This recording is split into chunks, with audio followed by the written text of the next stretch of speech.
USS Isaac N.Seymour, also referred to variously as Seymour, I.N.Seymour and J. N.Seymour, was a steamer acquired by the Union Navy for use as a gunboat during the American Civil War. She was used by the Navy as a littoral ship in fire support, supply and blockading roles.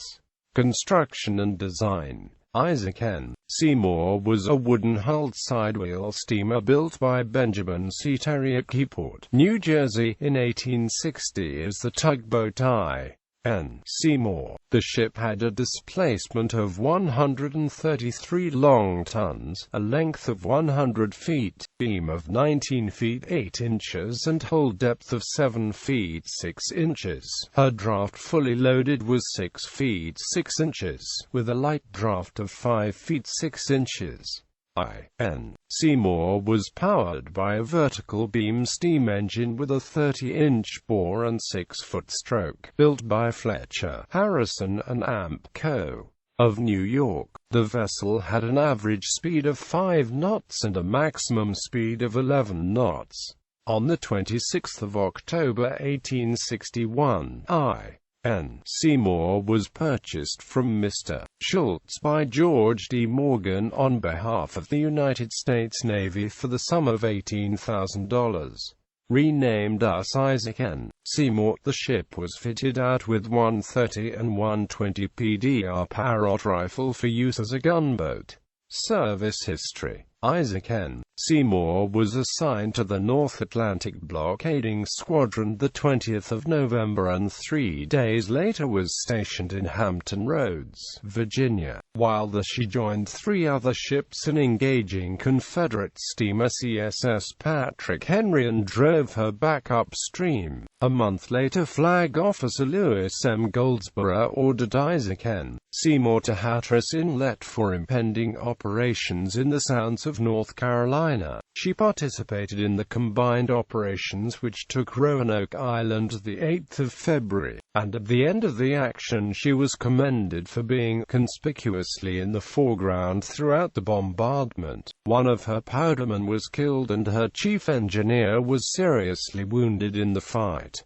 The next day Isaac N.Seymour steamed up Piankatank River to Elizabeth City, North Carolina, with Comdr Rowan's expedition to destroy enemy gunboats and to break up communications between Albemarle Sound and Norfolk, Virginia. She continued mop-up operations in the Sounds until she struck an abandoned anchor in Hatteras Inlet the 20th of February and sank before she could be run aground. She was raised, repaired, and returned to service in May. She resumed her former duty and continued to give a good account of herself in the Sounds until the 24th of August, when she struck a bank and sank in the Neuse River some 3 miles above New Bern, North Carolina, while steaming upstream to cover a landing of troops. A month later she was reported raised and on the ways being readied for service. Back in fighting trim the 23rd of October, she was ordered to tow schooner Minnehaha to Plymouth, North Carolina, to deliver provisions.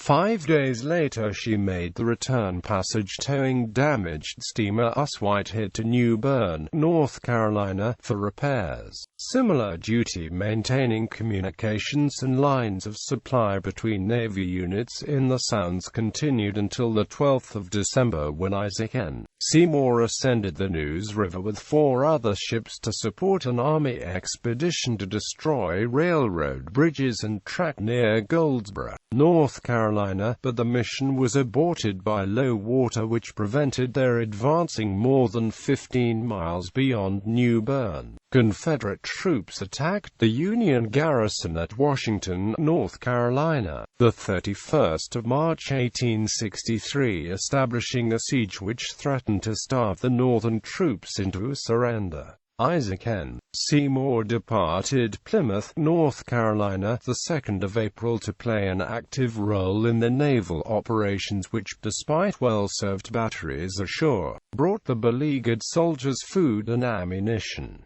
The Southern troops were finally forced to lift the blockade the 16th of April. Once again, the daring and versatility of the Navy had been decisive in holding a hard-pressed position for the North.